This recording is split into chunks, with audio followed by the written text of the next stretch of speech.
అందరికీ నమస్కారం అండి. ఈరోజు నేను చేయబోయే వీడియో ఏంటంటే రాగి జావ.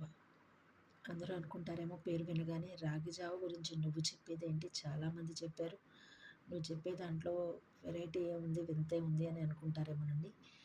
అందరూ చెప్పారండి. నేను కూడా చెప్తున్నాను. కాకపోతే తెలియని వాళ్ళ కోసం మాత్రమే చెప్పే ప్రయత్నం చేస్తున్నాను. అదేంటంటే జనరల్‌గా రాగి జావ అందరూ ప్లెయిన్‌గానే తాగుతూ ఉంటాం కదండీ! ప్లెయిన్‌గా తాగే బదులు కొందరు మజ్జిగతో తాగుతారు. ఇంకొంచెం పాలతో రాగి మాల్ట్ అంటుంటారు. అట్లా తాగుతూ ఉంటారు. కానీ వెజిటబుల్స్ కూడా వేసుకుంటే రాగి సూప్ లాగా తాగొచ్చండి.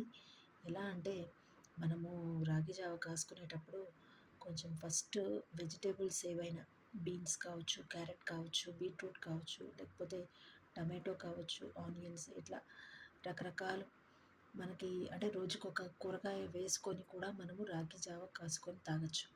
ఫస్ట్ ఆఫ్ ఆల్ వేడి నీళ్ళు కాచేటప్పుడు ఆహ్, దానిలోనే ఏదైతే మనం ఇష్టమైన కూరగాయ ఉంటుందో దాన్ని వేసేసుకొని కొంచెం సాల్ట్ వేసుకొని మరిగించిన తర్వాత అది కొంచెం ఉడికింది అనుకున్న తర్వాత ఈ రాగి నీటిలో కలుపుకున్న రాగిని పోసేసి అది ఇంకొంచెం ఒక 5 నిమిషాల పాటు ఉంచి కట్టేసుకొని తాగితే ఆ వెజిటబుల్ కూడా మనము తిన్నవాళ్ళమవుతాము.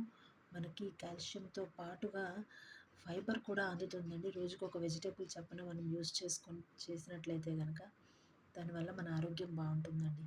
దయచేసి ఒక్కళ్ళమే కదా అని తినడము, తాగడము మానేయొద్దండి.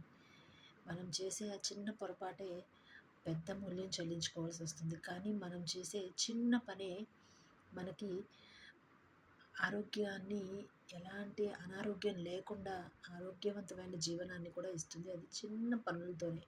ఆ చిన్న పనులే రోజు రొటీన్‌గా పెట్టుకొని చేసుకోండి. ఆడవాళ్ళైనా పర్వాలేదు.